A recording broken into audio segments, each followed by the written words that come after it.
Ito ay kulawo ng Dolores, Quezon. Tikman natin itong kulawo. Joke lang, Hugo. Parang anong biscuit lang po siya. Biscuit. Parang pampaklens lang din ang pala.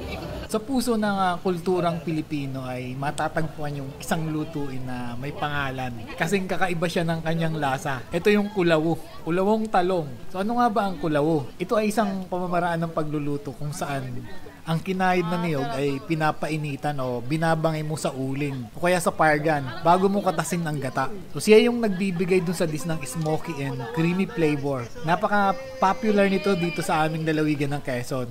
Marami kasi ditong mga sangkap na makukuha ka kagaya ng niyog, talong, puso ng saging at iba pang mga sangkap. Yung lasa niya masarap at saka mabango ang amoy. Very smoky. And of course, creamy talaga pagkagat mo. Alam mo yon, malalasahan mo ang pagkabangi ng talong at saka yung ginatang niyog.